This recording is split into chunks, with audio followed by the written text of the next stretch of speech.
Selamat Natal jemaat sekalian yang dikasihi Tuhan.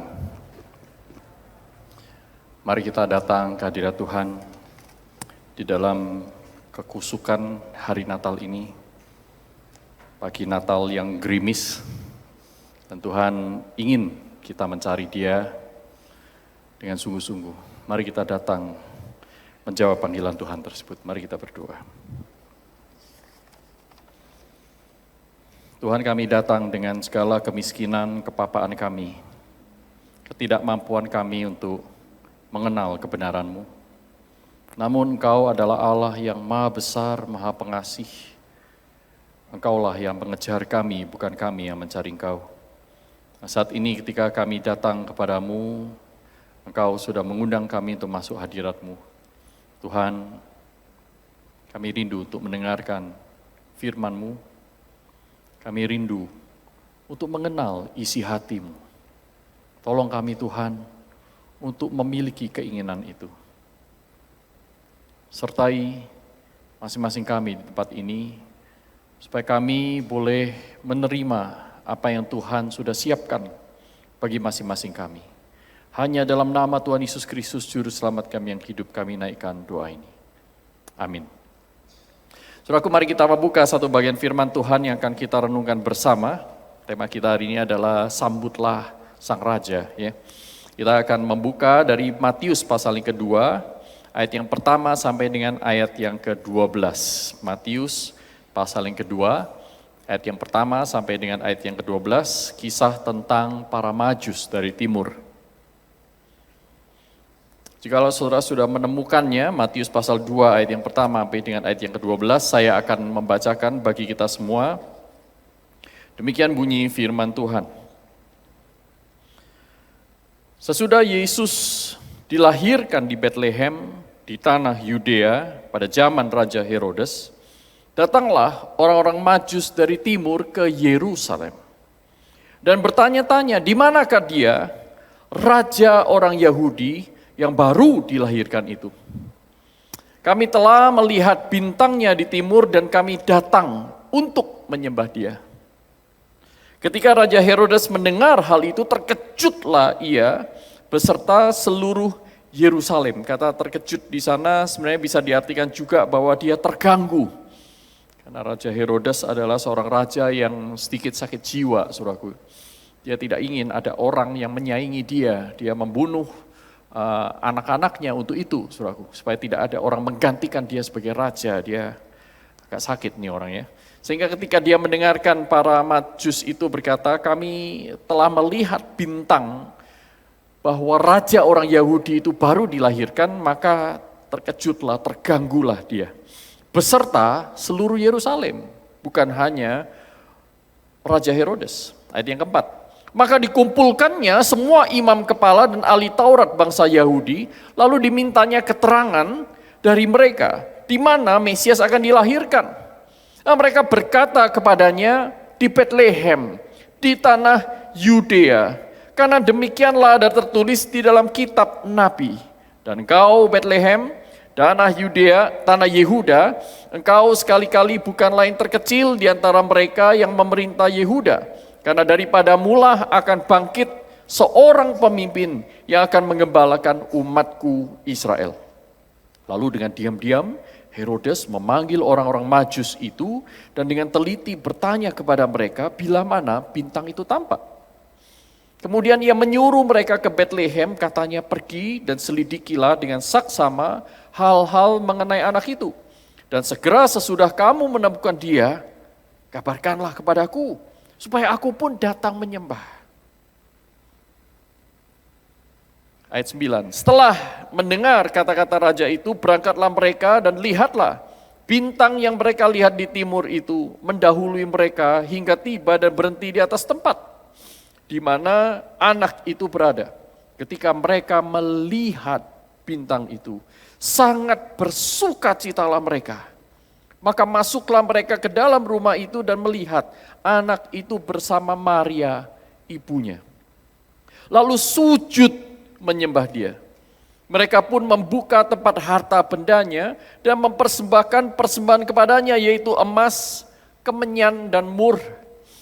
Dan karena diperingatkan dalam mimpi supaya jangan kembali kepada Herodes, maka pulanglah mereka ke negerinya melalui jalan lain. Saudaraku, sampai di sini pembacaan firman Tuhan. Berbahagialah mereka yang bukan hanya mendengar atau bahkan menghafal, tetapi merenungkan kebenaran itu dan menghidupinya sehari-hari dengan iman.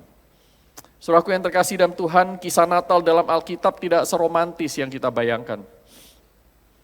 Biasanya di mal atau di rumah makan, khususnya kalau pemiliknya adalah orang-orang Kristen, orang percaya, maka saudara akan melihat dekorasi-dekorasi yang indah, lampu-lampu itu, saudaraku. Dan khususnya saudara juga melihat ya, di bawah pohon Natal itu biasanya ada beberapa patung, ya. Ada patung bayi Yesus di dalam palungan, dan kemudian Yusuf dan Maria duduk mengitarinya, dan juga ada beberapa majus yang dengan postur menyembah, serta beberapa gembala dan hewan-hewan gembalaan mereka, dihiasi dengan jerami-jerami. Kalau saudara melihat itu, waduh tenang ya, damai, ayem orang bilang ya. Wajah Maria, wajah Yusuf juga tenang sekali. Padahal enggak begitu saudaraku kejadiannya ya. Itu kan penggambaran yang sangat-sangat romantis, tetapi Alkitab tidak mengatakan kisah Natal itu kisah yang romantis, kisah yang tenang, kisah yang damai. Sebaliknya, Natal itu penuh dengan konflik, penuh dengan intrik, penuh dengan siasat. Seperti hari ini kita membaca bahwa para majus datang, saudaraku, itu dengan peperangan rohani. Mereka pertama-tama harus perang, saudaraku, bagaimana? Supaya bisa nyampe ke tempat sana dengan aman.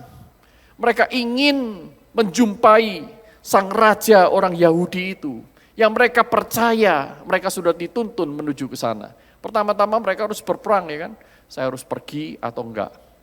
Toh itu raja orang lain, seperti itu misalnya. Mereka harus mengatasi rasa malas mereka, rasa takut, berisiko perjalanan jauh bisa dirampok di padang gurun belantara, saudaraku. Dan mereka harus mengeluarkan banyak sekali uang untuk perjalanan itu. Perjalanan ini bukan dari Malang ke Surabaya yang begitu dekat, tetapi dari negara Persia menuju ke Yerusalem, saudaraku. Dan mereka harus jalan memutar, ya. Mereka harus mengitari Danau Galilea itu. Dan di sebelah timur Danau Galilea itu dikenal sebagai negara orang kafir, Persia itu ada di sana. Sementara di sebelah barat Danau Galilea itu adalah Gunung Horeb ya, dan ada Yerusalem ada di sana, Gunung Sion, saudaraku, tempat orang-orang Yahudi. Dan mereka harus mengitari jalan itu, tidak mudah. Mereka mengalami peperangan, mengalami konflik. Demikian pula ketika saudara melihat kisah-kisah dari Yusuf dan Maria, para gembala, ya, mereka punya peperangannya masing-masing. Nah saudaraku, maka di dalam Natal ini, di satu sisi kita berbahagia, di satu sisi kita bersuka cita, tetapi di sisi yang lain kita juga melihat bahwa Kristus yang datang bukan Kristus yang disambut dengan megah. Kristus yang datang adalah Kristus yang siap untuk menderita. Kristus yang datang di dalam segala kepapaan dan kelemahannya sebagai manusia yang sejati, yang sedang masuk di dalam kerajaan kegelapan. Saudaraku, tidak mudah. Dan yang menarik di sini adalah ketika sang majus bertanya kepada Herodes, di manakah dia, raja orang Yahudi yang baru dilahirkan itu? Nah, saudaraku, mari kita bersama-sama melihat apa makna Natal bagi mereka dan apa makna Natal bagi kita. Apa artinya menyambut sang raja di hari Natal? Bagaimana saudara dan saya yang hidup 2000 tahun setelah peristiwa itu masih memiliki sikap menyambut sang raja? Betulkah dia raja bagi kita? Kalau dia adalah raja bagi kita, bagaimana saudara dan saya bisa menyambutnya? Sehingga Natal ini bukan sandiwara, sehingga Natal ini bukan hanya kebiasaan yang kita lakukan tahun ke tahun, yang tidak mengubah kita apapun. Tidakkah Anda mau bertanya tentang hal seperti itu? Mari kita lihat satu persatu, saudaraku. Apa yang dilakukan oleh para majus itu? Yang pertama, saudaraku, para majus itu memperoleh petunjuk. Dan mereka merespons petunjuk itu dengan percaya. Mendapat petunjuk, percaya. Saudara perhatikan ayat yang kedua tadi yang kita sudah baca. Di manakah dia, raja orang Yahudi yang baru dilahirkan itu? Kami telah melihat bintangnya di timur. Saudaraku, orang Majus ini bukan orang biasa. Mereka adalah pejabat di negara Persia. Mereka tentu bukan raja, tetapi mereka pejabat. Mereka mempunyai posisi sehingga mereka bisa diterima di pelataran Raja Herodes. Itu bukan orang biasa, saudara. Dari cara mereka berpakaian, cara mereka berkata-kata dengan sopan, mereka orang yang sangat terdidik, mempunyai ilmu yang tinggi, saudaraku. Tetapi mereka tidak punya kitab suci. Mereka tidak menyembah Allah yang sama dengan orang-orang Yahudi, saudaraku. Namun Allah berkenan memberi mereka petunjuk. Sekalipun mereka bukan termasuk sebagai bangsa pilihan yaitu Israel, namun Allah berkenan kepada mereka. Allah memberikan mereka petunjuk lewat bintang. Kenapa bintang? Karena mereka adalah orang Majus. Orang Majus di Persia ini mempunyai posisi khusus. Mereka mempelajari perbintangan, mempelajari perbintangan dan mereka percaya dan dipercaya oleh orang-orang Persia untuk menjadi sekumpulan orang elit, sekumpulan orang khusus yang memberikan persetujuan apakah raja, orang-orang yang dijadikan sebagai kandidat, ini adalah raja yang ditunjuk oleh semesta. Jadi mereka melihat bintang untuk memastikan ini raja atau bukan di kalangan bangsa Persia. Tetapi uniknya adalah mereka mendapatkan tanda khusus. Ini bukan raja orang Persia, tetapi raja orang Yahudi. Saya tidak tahu bintangnya seperti apa. Apakah seperti pohon Natal? Ya, bintang di pohon Natal? Tentu bukan, saudaraku. Apakah bintangnya itu sesuatu yang khusus, nyalanya itu berpendar dengan cara yang berbeda? Saya tidak tahu. Tetapi mereka mendapatkan itu, mereka bisa membaca bintang itu. Saudaraku, mereka mendapatkan wahyu umum dari Allah. Mereka mendapatkan petunjuk dari Allah dan mereka tidak berhenti di sana, mereka merespons dengan iman, mereka percaya. Tapi saudara perhatikan, bintang itu membawa mereka ke Bethlehem, ke Yerusalem. Dan sampai di Yerusalem, Allah menuntun mereka lewat firman Tuhan. Jadi wahyu umum menuntun mereka kepada Yerusalem, tetapi wahyu khusus kitab suci, firman Tuhan, nubuat para nabi, itu diberikan oleh Allah kepada mereka, menuntun mereka kepada sang raja, sang Mesias itu. Nah, saudaraku, di sini kita melihat cara kerja Tuhan yang luar biasa. Allah menggunakan sarana-sarana yang umum, ya. Penyataan Allah yang sifatnya umum, misalnya perasaan beragama. Itu hal yang baik, Allah berikan. Tetapi tidak berhenti di sana, saudaraku. Kadang-kadang Tuhan memberikan mimpi kepada orang-orang tertentu. Tuhan memberikan orang ya membaca sejarah. Ya, sejarah itu juga ada sebuah penyataan Allah. Saudaraku, Allah bekerja dengan segala macam cara. Mazmur 19 berkata, langit dan bumi menceritakan kemuliaan Allah, bukan? Allah menyatakan dirinya dengan berbagai macam cara. Dalam Ibrani pasal 1, ayat 1 dan sampai ayat yang ketiga dikatakan bahwa setelah pada zaman dahulu kala, Allah menyatakan dirinya dengan berkali-kali, berulang kali dan di dalam berbagai cara, maka pada zaman akhir Allah menyatakan lewat anaknya yang tunggal. Jadi Allah menyatakan dirinya berkali-kali. Roma 1 ayat 18 sampai 22 juga menyatakan segala sesuatu yang Allah nyatakan itu sudah nyata kepada manusia, bahkan manusia yang berdosa. Tetapi pertanyaannya adalah siapakah yang merespons dengan iman? Ternyata tidak semua orang merespons penyataan Allah itu dengan iman. Para Majus merespons dengan iman sehingga Allah memberikan kepadanya wahyu khusus. Wahyu berikutnya. Dan mereka bertumbuh dari iman kepada iman ketika mereka merespons dengan iman. Merespons dengan percaya terhadap petunjuk Allah tersebut. Saudara bandingkan dengan Herodes, para imam kepala, dan ahli-ahli Taurat yang ada yang melayani di istana Herodes, bahkan di Yerusalem. Saudaraku, Yerusalem itu kota elit, kota, katakanlah ibu kota ya. Ibu kota dari seluruh kerajaan Yahudi, saudaraku. Maka yang ada di sana adalah imam-imam yang paling top, saudaraku. Imam kepala. Nabi-nabi, ya, semua ahli-ahli Taurat yang paling terkenal tinggalnya di kota besar, di Yerusalem, saudaraku. Nah, Herodes mengumpulkan mereka dan bertanya, Mesias itu lahirnya di mana? Mereka menyelidiki kitab suci dan mereka menemukan bahwa Mesias akan lahir di Betlehem. Tetapi perhatikan, mereka sudah dapat wahyu khusus pun, kitab suci dari Allah, tetapi mereka tidak merespons dengan iman. Jadinya apa? Mereka akan terus-menerus hidup di dalam kegelapan. Mereka gempar, mereka heboh, satu Yerusalem heboh. Raja Yahudi mau datang, Raja Yahudi bahkan dikatakan sudah lahir, lahirnya di Bethlehem. Mereka bilang, wow, wow, wow, tapi gak kemana-mana, saudaraku. Mereka tetap tinggal di Yerusalem, tetap kerja semau mereka, tetap menata hidup mereka seperti biasanya, seolah-olah raja itu tidak pernah lahir. Heboh, ya, merayakan mungkin. Tetapi mereka tidak merespons dengan iman. Berbeda dengan para majus dari timur ini.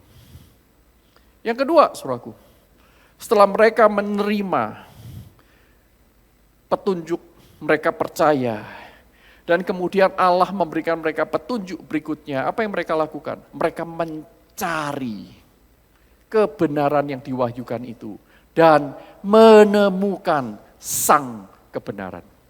Saudara, ini adalah langkah berikutnya, saudara perhatikan ya, dikatakan dia ada di Bethlehem, maka berangkatlah mereka. Saudara bayangkan kalau mereka, Yerusalem sudah jauh, kami cukup di sini saja. Yang penting Tuhan tahu niatku. Saudara, banyak sekali orang Kristen menggunakan alasan ini. Yang penting Tuhan melihat hati toh. Yang penting Tuhan tuh tahu kan niatku baik. Saudaraku, jikalau kita lupa, mari kita membaca firman Tuhan. Misalnya dalam Matius 25. Ayat 31 sampai 46. Ketika sang anak manusia itu, Kristus itu, duduk di atas tahtanya. Semua bangsa menghadap tahtanya itu. Berdiri di hadapannya. Maka sang anak manusia itu akan memisahkan mereka satu persatu. Seperti seorang gembala memisahkan kambing dengan domba. Bagaimana cara Tuhan memisahkan? Pada saat aku lapar, Engkau memberikan aku makan, pada saat aku haus, Kau memberikan aku minum, dan seterusnya, dan seterusnya. Lalu Tuhan Yesus menutup dengan kalimat apa? Apapun yang kamu lakukan untuk saudaraku yang paling hina, kamu telah melakukannya untuk aku. Perhatikan, lakukan, bukan bayangkan, bukan ketahui, bukan idam-idamkan, bukan rencanakan, bukan. Tuhan mengukurnya dari mana? Tuhan mengukurnya dari apakah kamu sudah melakukan dengan imanmu atau tidak. Saudara. Tuhan, aku tidak sempat melayani Tuhan, tapi yang penting Tuhan tahu hatiku. Saudara, aku tidak berlaku. Hati yang sejati mengasihi Tuhan akan berbuahkan iman, akan berbuahkan perbuatan. Bukankah dalam Yakobus juga dikatakan hal yang sama, surat Yakobus, saudaraku? Iman tanpa perbuatan adalah iman yang mati, iman yang kosong, iman yang sia-sia. Nah, saudaraku, itulah yang dilakukan oleh para majus ini. Mereka percaya kepada petunjuk firman, percaya ya ini benar, dan mereka melakukan yang mereka percayai. Mereka pergi mencari dan akhirnya dikatakan apa? Mereka menemukan bayi Yesus bersama dengan Maria di sana. Saudaraku yang terkasih dalam Tuhan, orang percaya justru adalah orang yang mencari. Dan orang yang mencari adalah orang yang menemukan. Bukankah Tuhan Yesus sendiri berkata, ketoklah, pintu akan dibukakan, carilah, engkau akan menemukan. Betul, saudaraku? Mintalah, bagimu akan diberikan. Tetapi orang yang cuma percaya lewat mulut tetapi tidak melakukan apa-apa, imannya tidak akan pernah bertumbuh karena sebenarnya iman yang tidak melakukan apa-apa adalah iman yang mati. Saudara perhatikan contoh yang lain adalah Maria. Maria berjumpa dengan malaikat, malaikat berkata, "Engkau akan mengandung." Dan bayi itu adalah Sang Maha Tinggi. Engkau adalah yang diberkati. Kemudian Maria berkata, "Bagaimana mungkin aku ini belum bersuami? Bagaimana mungkin aku bisa mengandung tanpa melakukan hubungan badan?" Kemudian malaikat itu berkata, "Roh Kudus akan menaungi engkau. Tidak ada yang mustahil bagi Allah." Maka dia merespons apa? "Terjadilah padaku seperti yang Allah kehendaki." Dan malaikat memberikan sebuah petunjuk untuk meneguhkan imannya. Dia berkata bahwa kerabatmu yang namanya Elisabet itu juga sedang mengandung. Nah saudaraku, apa yang dilakukan Maria? Maria bisa berkata, yang penting aku bukan orang jahat. Yang penting aku melakukan seperti yang aku bisa. Yang penting, asal, akhirnya menjadi orang Kristen asal-asalan. Tetapi Maria tidak melakukan itu. Maria langsung berkemas pergi ke Elisabet. Dari Nazaret pergi ke Yerusalem. Elisabet dan Sakaria tahun itu, saudaraku, sedang ditunjuk menjadi imam besar. Betul? Ya, saudara masih ingat kisah Sakaria dengan Elisabet ya. Nah, Maria itu datang ke Yerusalem, saudaraku, dari Nazaret yang ada di utara pergi ke Yerusalem, itu perjalanan berat, saudaraku.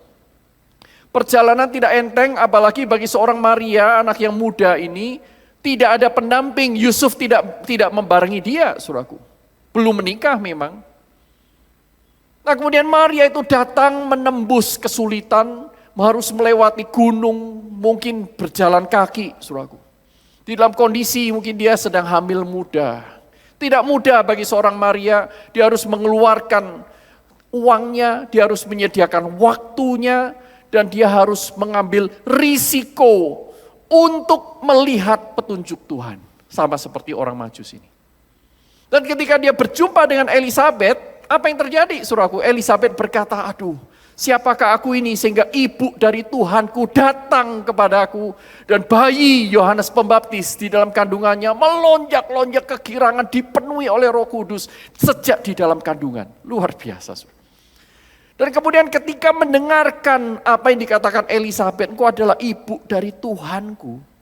Apa yang ada dalam pikiran Maria? Maria semakin dikuatkan. Maria semakin diteguhkan. Bahwa firman yang dia terima itu bukan omong kosong. Dan itu bukan impian belaka. Tetapi itu sesuatu yang nyata karena dikonfirmasi lewat pengalaman saudaranya Elisabet. Dan dia sendiri pun mengalami. Kenapa? Karena Maria mencari kebenaran.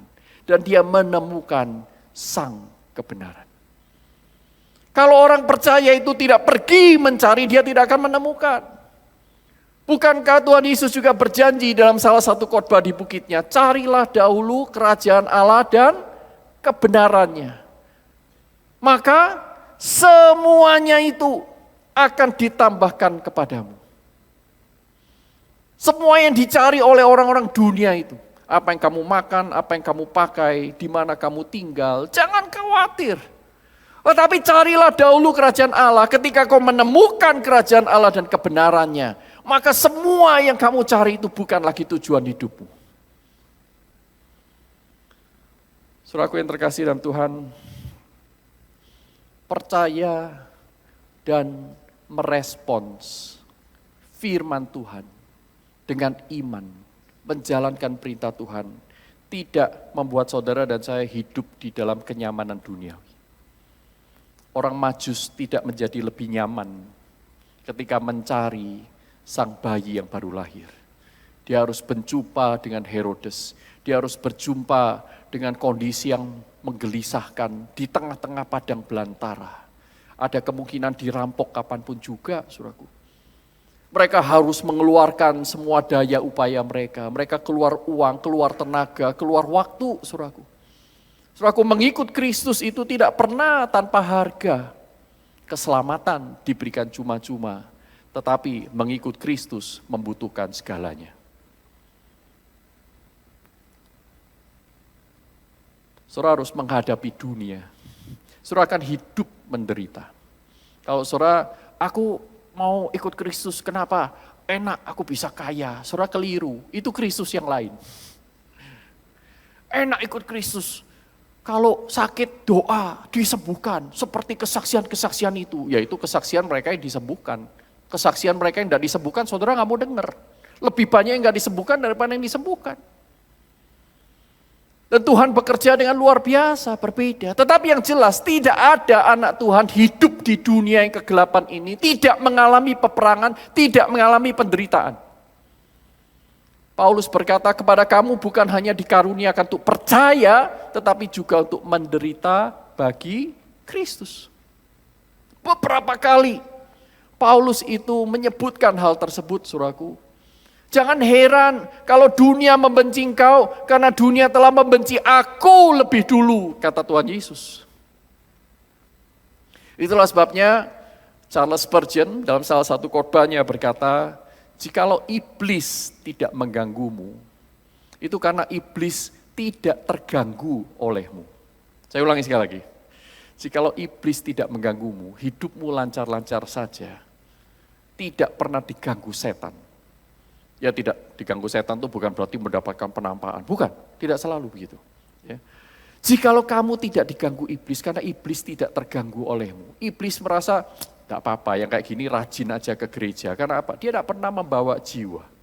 Dia tidak pernah mengantar orang ke Tuhan. Dia tidak pernah menjadi kesaksian yang hidup bagi Kristus yang hidup. Yang orang seperti ini lebih baik memenuhi gereja. Supaya gereja dengan banyak orang seperti ini, gereja tidak membina, tidak memuridkan mereka, mereka akan mati dengan sendirinya. Mati merasa bahwa mereka itu anak Tuhan padahal bukan. Mereka tidak beriman. Imannya cuma di mulut, iman yang mati, iman yang tidak berbuah itu. Yang tidak berani memberikan hidup kepada Tuhan. Nah, iblis senang yang seperti ini. Tidak usah diganggu. Bila perlu, bikin hidupnya aman. Kalau saudara dan saya hidup di dalam penderitaan di dunia ini, justru kita harus bersuka cita. Karena apa? Penderitaan itu membangunkan kita dari ketiduran rohani. Kesulitan hidup membuat kita semakin bergantung kepada Tuhan, dan Tuhan membukakan sebuah pintu pengalaman yang baru. Sehingga melewati pengalaman itu, ketika saudara berjalan bersama dengan Tuhan, saudara mengalami kemenangan rohani, dan kemenangan rohani itu akan bersinar di tengah kegelapan dunia ini. Saudara menjadi saksi Tuhan. Luar biasa, saudara. Tetapi orang yang menghindari penderitaan dengan berbagai macam alasan, mereka telah menghilangkan kesempatan untuk bergaul dengan Tuhan dengan lebih dekat. Saya tidak bilang, ayo kalau gitu kita bikin penderitaan. Kita membuat diri kita menderita. Kalau biasanya ke gereja naik mobil, mulai sekarang jalan kaki. Bukan itu penderitaan yang dimaksud, saudaraku. Itu jadi orang aneh. Ya. Tidak usah cari-cari penderitaan, saudaraku. Kalau Anda betul-betul serius mengikut Tuhan, penderitaan itu yang akan mencari Anda. Tidak usah cari-cari penderitaan, tidak usah bikin-bikin. Seperti kata Martin Luther ya, ketika seseorang itu betul-betul ingin memikul salib, salib ada di depan pintu. Orang Kristen tidak cari atau tidak bikin penderitaan, penderitaan akan cari mereka karena mereka mengikut Kristus. Saudaraku, artinya apa? Ketika saudara ingin menjadi suami yang mengikut Kristus, bukan suami asal-asalan menurut versi dunia, salib ada di depan pintu Anda. Ketika saudara ingin menjadi istri yang betul-betul mencintai Tuhan, istri yang menghadirkan Kristus di tengah keluarga, saudara tidak usah cari penderitaan, penderitaan mencari Anda. Ada di depan pintu, setiap hari. Anda ingin menjadi anak yang betul-betul berbakti kepada Tuhan, ingin menjadi anak yang mengasihi Tuhan, saudara tidak usah cari penderitaan. Penderitaan mencari Anda setiap hari. Anda ingin menjadi pendeta, ya, kalau mau jadi pendeta apalagi ya. Anda ingin jadi pengusaha, Anda ingin menjadi profesional yang betul-betul menjadi saksi Tuhan di tempat Anda bekerja, saudaraku, Anda akan menemukannya saat itu juga. Penderitaan itu ada. Anda akan dihadapkan pada pencobaan-pencobaan dunia, pilih karir atau pilih integritas. Melayani keluarga atau melayani diri. Satu kali saya pulang dari kantor, saudaraku. Saya buka pintu guest house, tempat keluarga kami tinggal. Malam itu tidak terlalu terang, ruang tamu lampunya dimatikan. Saya, di mana ya? Saya bertanya-tanya, di mana ya keluarga saya? 2 anak dan istri saya. Mereka berceloteh ramai sekali di kamar tidur utama. Mereka lagi di sana. Ketika saya melihat ruang tamu, waduh, saudaraku, kayak kapal pecah ya. Anak-anak masih kecil, mainan tuh ada di mana-mana, sofa itu sampai berputar arah, saudaraku. Kemudian saya menyapa mereka, saya masuk kamar, saya melihat kedua anak saya itu di atas ranjang lompat-lompat, saudaraku. Seneng ya, wah, papa pulang. Istri saya duduk di samping ranjang, mencegah supaya mereka tidak jatuh, keluar dari ranjang, saudaraku. Kemudian, papa pulang. Kemudian, kalian seneng ya lompat-lompat ya.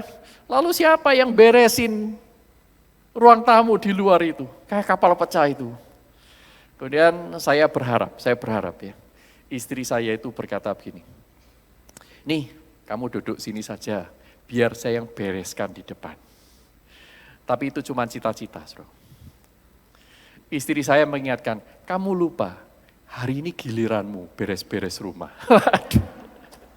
Kami tidak punya pembantu, saudara. Istri saya bilang, kamu lupa, hari ini giliranmu. Oke.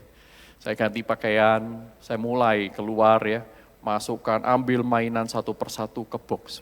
Satu persatu, masukkan di boxnya, saya dorong kembali ke tempatnya, sofa saya putar balik ya.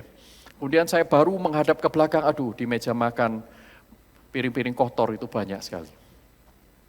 Akhirnya saya mulai ambil satu persatu, saya mulai mencuci, tanpa sadar saudaraku, sambil nyuci sambil ngomel. Saudara pernah ya, saudara nggak sendirian ya, sambil nyuci sambil ngomel, masa sih hidup jadi hamba Tuhan tuh kayak gini ya, sudah melayani sepanjang hari, mengajar, memberitakan firman, masih nyuci piring ya, ngomel saya. Tetapi di tengah-tengah saya ngomel itu, saudaraku, Tuhan tegur saya. Tuhan itu mengingatkan, kamu lupa ya, beberapa minggu yang lalu, kamu itu duduk di sana mendengarkan firman Tuhan. Dan di sana kamu berjanji sama aku. Tuhan, aku ingin menyatakan kasih Tuhan kepada keluargaku. Tolong aku menjadi saksi Tuhan di tengah keluarga. Wah, saya ingat, flashback langsung saudaraku. Tuhan mengingatkan saya. Kemudian, ya ilah, ini belum mengeluarkan darah. Keringat pun gak netes saudaraku. Cuma nyuci piring. Saya sudah ngomel-ngomel, saya malu sama Tuhan. Aduh Tuhan, ampuni saya. Ampuni saya, hari ini saya mau bertobat, Tuhan ampuni saya, ampuni saya. Saya ingin melayani keluarga saya ingin menyatakan Kristus bagi mereka. Memberikan contoh kepada anak-anak saya bagaimana orang tua itu melayani. Sehingga suatu saat waktu mereka besar, mereka boleh melihat Kristus lewat kesaksian hidup saya. Saya bertobat sore itu juga, langsung saudaraku saya nyucinya dengan cara yang berbeda, sambil nyanyi sekarang. Haleluya, haleluya, haleluya, haleluya, puji Tuhan. Lebih bersih mungkin saudaraku, karena dengan semangat. Saudara pikir, ya, mengikut Tuhan itu gampang? Enggak. Kalau Anda ingin serius mengikut Tuhan, dengan cinta yang sejati kepada Tuhan, saudaraku, di dalam kondisi apapun, salib ada di depan pintu. Sebagai orang tua, saudara melihat anak-anak Anda struggle, berjuang. Ma, aku gak iso matematika iki mah. Ya apa ajarin mah, tolong ajarin. Sudah, Ya tanya gurumu toh, kok tanya mama sudah bayar mahal-mahal. Sana, ya. Saudaraku, kita tidak pikul salib yang Tuhan sudah sediakan. Bagaimana saudara dan saya bisa menjadi saksi Tuhan? Iman kita tanpa perbuatan itu iman yang redup, tidak bersinar, tidak heran. Puluhan tahun kita tidak membawa orang kepada Kristus. Karena tidak ada yang kita bisa ceritakan kepada mereka mengenai kehidupan iman kita. Saudaraku, para Majus, Maria dan Yusuf, para gembala, Simeon dan Hana, tokoh-tokoh yang muncul di Natal ini, semuanya adalah tokoh-tokoh yang memiliki iman yang hidup. Mereka mengambil risiko, mereka percaya kepada Tuhan, dan mereka menemukan Sang Raja itu. Sang Raja itu. Saudaraku yang terkasih dalam Tuhan, iman yang dikatakan atau iman yang ditulis itu berbeda dengan iman yang kita hidupi. Iman yang sesungguhnya itu adalah iman yang kita hidupi, bukan iman yang tertulis ataupun iman yang kita omongkan dengan mulut. Sama juga dengan visi dan misi gereja. Di atas kertas semuanya bagus alkitabiah. Tetapi sebenarnya visi dan misi yang sebenarnya adalah apa yang dihidupi, apa yang dikerjakan. Nah, saudaraku, hari ini kita belajar dari para Majus, bagaimana menjadi orang Kristen, pengikut-pengikut Kristus yang tidak asal-asalan, tapi pengikut Kristus yang merespons dengan iman, petunjuk-petunjuk dari Tuhan, untuk kita menemukan Sang Raja itu. Nah, berikutnya, saudaraku, yang ketiga, yang terakhir, saudara perhatikan, setelah mereka menemukan, mereka mengalami perjumpaan dengan Sang Raja dan hidup mereka diubahkan. Saudara perhatikan ayat yang ke-10. Ayat 10 mengatakan begini, ketika mereka melihat bintang itu mungkin sekarang tampaknya mempunyai fenomena yang berbeda, dan mereka mengatakan mereka bersuka cita. Kemungkinan mereka itu mendapatkan dalam hatinya sebuah keyakinan bahwa ini tempatnya, ini akhir dari perjalanan kita mengikuti bintang. Ini nih, kita mendapatkan yang kita cari. Mereka mulai dengan bersuka cita, dan lebih lagi ketika mereka masuk ke dalam rumah itu dan melihat anak itu bersama dengan Maria. Ketika mereka berjumpa dengan Kristus, apa yang mereka lakukan? Mereka sujud dan menyembah. Ini bukan biasa. Ini Raja di atas segala raja. Tuhan di atas segala Tuhan. Saudaraku, ini adalah sebuah postur, sebuah ekspresi dari seseorang yang mengenal Kristus yang sejati. Saudara masih ingat ketika Petrus di pinggir danau itu berjumpa dengan Yesus, dan Yesus berkata, ayo kita menjala ikan lagi. Petrus bilang, Tuhan, sorry ya, kamu itu siapa? Seolah-olah Petrus ingin mengatakan, kami ini nelayan, kami sudah semalam-malaman mencari ikan dan tidak menemukan. Engkau sekarang mengajak kami di siang hari bolong begini untuk menjala ikan. Tidak ada ikan Tuhan, tidak ada nelayan itu cari ikan di pagi hari, tidak ada. Mereka cari itu di malam hari. Ketika oksigen itu justru semakin banyak di permukaan dan udara itu tidak terlalu panas untuk mereka naik. Mereka naik, itu saatnya paling bagus untuk menjala ikan. Kalau sekarang matahari sudah bersinar, udara sudah berubah, oksigen di permukaan air sudah berbeda, ya tidak ada ikan. Tapi karena kamu yang minta ya sudahlah aku nurut. Dengan kata lain, Petrus ingin mengatakan, kalau nanti tidak dapat ikan jangan salahkan aku. Oke? Karena kamu yang minta, ayo. Karena kamu yang minta. Kasih tahu yang lain. Supaya dia tidak jadi kambing hitam, saudaraku. Kemudian apa yang dilakukan, saudaraku? Tuhan Yesus menjala ikan bersama dengan Petrus dan mendapatkan ikan yang banyak sekali. Sampai perahu itu mau tenggelam. Bayangin. Bersama dengan Tuhan, apa yang tidak mungkin bisa mungkin. Nah, ketika berhadapan dengan Allah yang sejati seperti ini, apa yang dilakukan Petrus? Kalau orang duniawi akan berpikir, Tuhan, besok bisa datang lagi enggak? Pancing ikan lagi yuk? Enggak. Karena Petrus itu sekarang berjumpa dengan Allah yang mengatasi semua kebutuhan manusia. Yang berdaulat atas seluruh kehidupan kita. Maka dia langsung tersungkur. Tuhan, jangan mendekat. Aku ini orang berdosa. Sujud menyembah. Seperti para majus. Sujud menyembah. Ayat 12. Setelah diperingati oleh Tuhan lewat mimpi, maka para majus ini di dalam ketaatan melewati jalan yang lain. Ini bukan jalan yang lebih gampang, saudaraku. Jalan lain artinya mereka tidak lagi bisa bersandar berdasarkan pikiran mereka. Toh. Kalau mereka lewat jalan balik, kita tadi lewat sini. Ya, berapa hari lalu kita lewat sini, masih ingat gak ya ada depot itu, depot ini ya. Masih ingat gak ada tanda ini, di sini kita berjumpa, enggak mungkin tersesat. Tetapi Tuhan meminta mereka lewat jalan lain. Dan mereka taat kepada Tuhan untuk keselamatan mereka dari ancaman Herodes. Seringkali kita itu lebih mengandalkan pikiran kita, lebih baik kita pakai jalan ini karena kita sudah biasa begini, biasa begitu. Jangan ubah tradisi, ya pertahankan aja apa yang ada. Tetapi kita tidak taat kepada Tuhan, kita taat kepada diri kita sendiri. Kita tidak sedang mengikut Tuhan.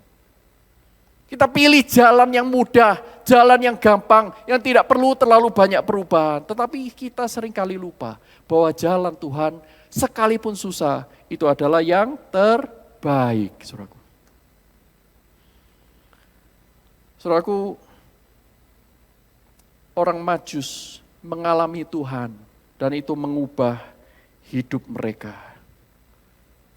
Mereka tidak lagi melayani diri, keamanan, kenyamanan, tidak lagi bersandar kepada hikmat mereka. Mereka justru terbuka akan pimpinan Tuhan. Mereka percaya. Saudara tahu? Percaya. Yang Tuhan perintahkan, sekalipun susah, itu yang terbaik. Saudaraku, lihatlah. Para majus yang tadinya hanya bersandar kepada wahyu umum, sekarang berjumpa, memiliki relasi dengan Allah yang sejati. Perhatikan Maria yang takut kepada Allah yang sejati, dia tidak takut untuk hidup menderita mengikut Allah. Para majus yang takut, yang berelasi dengan raja yang sejati, kini tidak takut kepada Raja Herodes. Enggak takut mereka. Para gembala yang taat kepada pimpinan Roh Kudus, mereka tidak lagi takut dicemooh orang-orang yang mendengar pemberitaan kesaksian mereka. Kenapa? Karena mereka hidupnya diubahkan. Akibat dari apa? Akibat dari perjumpaan dengan Allah yang sejati, yang bukan hanya dari kata orang, tetapi lewat pengalaman. Bagaimana orang bisa mengalami? Karena mereka percaya dan taat melakukan. Saudara, waktu saya mulai mengenal Tuhan, perjalanannya juga tidak mudah. Saya sudah terbiasa beragama, saya terbiasa ke gereja. Tetapi saya semakin sadar bahwa kok cuman begini ya. Maka saya berdoa, saya minta Tuhan pimpin. Maka akhirnya saya menjadi Kristen, saudaraku. Saya pergi ke gereja Protestan, tadinya saya di gereja Katolik. Saya tidak berkata bahwa Tuhan tidak bisa memakai gereja Katolik, bukan ya, tetapi ini pengalaman pribadi. Saya tidak menyamakan dengan semua orang. Nah, tetapi begitu masuk ke gereja itu, saudaraku, saya merasa mengalami penerimaan keluarga Allah. Saya mengalami. Kenapa saya mengalami? Karena saya dikelilingi oleh orang-orang yang mencintai Tuhan, beriman, bertumbuh lewat perbuatan mereka. Mereka menjadi saksi Kristus hadir bagi saya. Nah, saudaraku, seiring dengan itu, saya belajar mengenal Tuhan, belajar percaya kepada Tuhan, belajar berdoa. Berdoa, hal yang sederhana. Tuhan, nanti lulus SMA, Tuhan mau saya sekolah apa? Saya mulai belajar. Karena saya tahu, saya bukan raja diri saya. Saya punya Allah sebagai raja saya. Dia pemilik saya mesti tanya sama dia. Dari kecil saya kepengen jadi pilot, biasa ya. Mau jadi apa? Pilot. Masih kecil. Nah kemudian SMP, saya punya teman baik. Dia itu kalau saya tanya, kamu nanti mau jadi apa? Saya mau jadi dokter. Aku ikutlah jadi dokter. Kamu kan teman baikku. Kayaknya kok cool ya jadi dokter. Kalau orang tanya, mau jadi apa? Jadi dokter. SMA berubah lagi.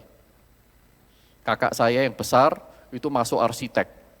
Kemudian kok kayaknya keren ya arsitek ya. Kamu gede mau jadi apa? Jadi apa? Jadi arsitek. Koko saya bilang, jangan jadi arsitek. Nanti bareng sama Koko, saingan kita. Kamu masuk teknik sipil aja. Maka saya lulusnya masuk teknik sipil, saudaraku. Tetapi sejak SMA, sebenarnya Tuhan sudah panggil saya jadi hamba Tuhan. Waduh, keluarga bingung, saudaraku. Kamu ini sebenarnya mau jadi apa? Sampai akhirnya saya menguji panggilan itu, lulus dari S1 teknik sipil, saya sudah bekerja di sebuah developer, saudaraku, sebagai insinyur. Tetapi saya harus jujur menyatakan bahwa Tuhan memanggil saya untuk menjadi pemberita Injil, pengajar. Dan kemudian saya bertekad untuk menjawab panggilan Tuhan itu, tidak menundanya lagi. Saya berkata kepada mama saya, aku mau sekolah lagi. Wah bagus sekolah lagi, sekolah tinggi. Sekolah apa? S1, S2? Ya S1 kan sudah, S2. Oke bagus, mau sekolah di mana? Seminari. Seminari? Mau jadi apa? Pastor. Nanti istri dan anakmu mau dikasih makan apa? Tanyanya begitu, saudara. Karena mengikut Tuhan selalu ada risiko, betul ya? Ada risiko.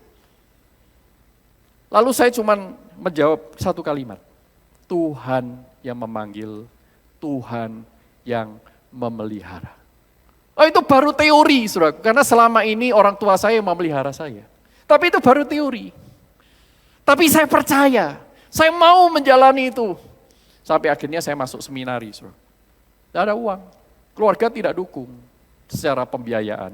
Saya pakai uang tabungan saya, yang jumlahnya sangat kecil.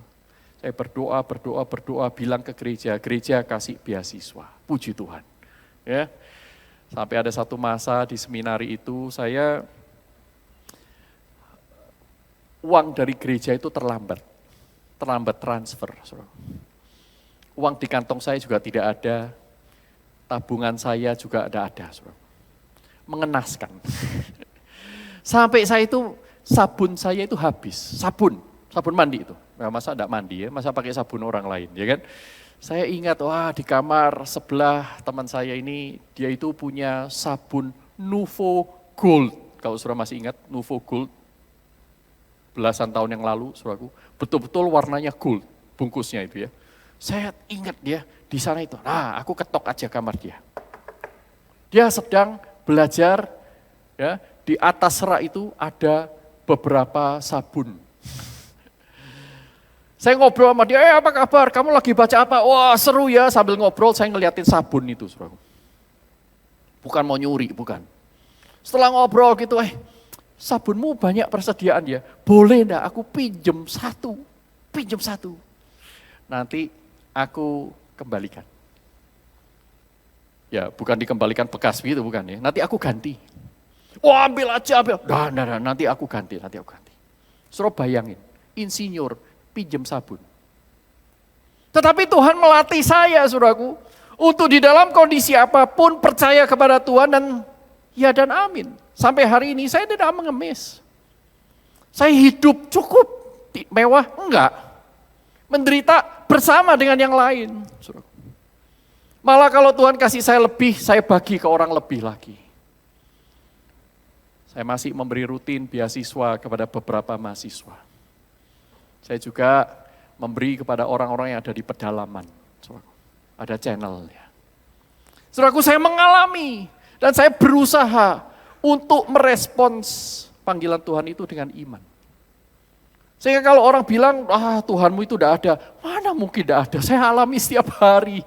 Saudaraku, iman yang seperti itu tidak bisa digoncang. Karena saudara mengalami. Bukan apa kata orang. Nah, puji Tuhan, saudaraku, Tuhan itu tidak pernah gagal memelihara setiap orang yang mengikut dia, yang mengambil risiko untuk dibenci oleh dunia. Tuhan adalah Raja yang memelihara umatnya. Pertanyaannya adalah, Apakah saudara merajakan dia? Atau hanya lip service? Herodes, imam kepala, ahli Taurat, dan seluruh Yerusalem, mereka tahu sang raja itu bahkan sudah lahir. Herodes mengirimkan serdadu untuk membunuh semua anak-anak kecil, laki-laki di Bethlehem. Itu tandanya dia tahu. Tetapi dia tidak datang untuk menyembah seperti yang diomongkannya. Dia kan bilang sama Majus, toh, nanti kalau ketemu, kasih tahu aku akan datang menyembah dia. Tidak terjadi, itu cuma mulut. Sampai mati, orang-orang seperti ini tetap hidup dalam kejahatan dan kegelapan, sekalipun berjubah agama. Mari kita tundukkan kepala, saudaraku. Di dalam keheningan Natal pagi ini, saya mengajak Anda dan saya sungguh-sungguh menghampiri Tuhan dan bertanya, sebenar-benarnya, di luar dari apa yang manusia bisa lihat, yang hanya kita yang tahu, siapa sih Raja kita yang sesungguhnya? Apakah diri kita sendiri? Atau Kristus yang kelahirannya sebagai Raja kita rayakan hari ini? Apakah kita sudah menyambutnya seperti para Majus, menyambut dengan iman, menyambut dengan sukacita, menyambut dengan ketaatan, menyambut dengan mempersembahkan hidup kepada Tuhan? Karena kalau tidak, semuanya ini hanya sandiwara. Apakah saat ini kita benar-benar sungguh-sungguh sedang mencari Sang Raja? Carilah, kau akan menemukan. Atau sebaliknya, kita sedang menyalibkan dia melalui perayaan dan simbol-simbol Natal. Setiap orang datang kepada Tuhan dalam keheningan.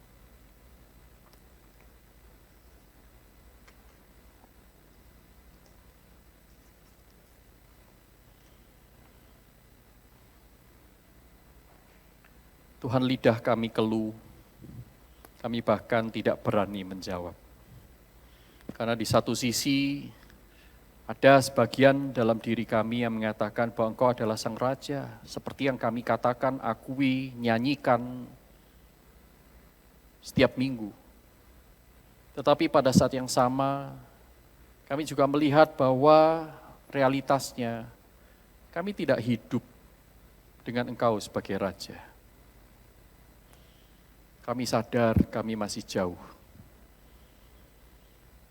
Tetapi pada saat yang sama, Engkau kembali mengingatkan kepada kami akan kebenaran ini. Itu artinya Tuhan tidak ingin kami tinggal terus di posisi yang lama. Tuhan ingin kami bergerak, mulai mencari, mulai mengambil langkah-langkah konkret menuju iman yang sejati, iman yang berbuah. Tuhan, kami ingin hidup kami berubah, bernilai kekal, menjadi seperti yang Kau kehendaki, bukan seperti yang kami manusia berdosa ini ingini.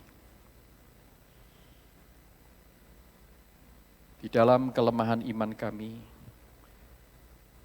kami bersyukur Engkau mengingatkan Injil Yesus Kristus. Yesus lahir sebagai Raja yang hendak merebut kami keluar dari kerajaan kegelapan, masuk ke dalam kerajaan terang. Tolong kami Tuhan, Natal ini menjadi Natal yang merekam titik balik kehidupan kami. Kami menjadi pengikut Kristus yang lebih sungguh. Di dalam nama Tuhan Yesus Kristus, kami serahkan hidup kami. Sekali lagi, amin. Tuhan memberkati kita semua.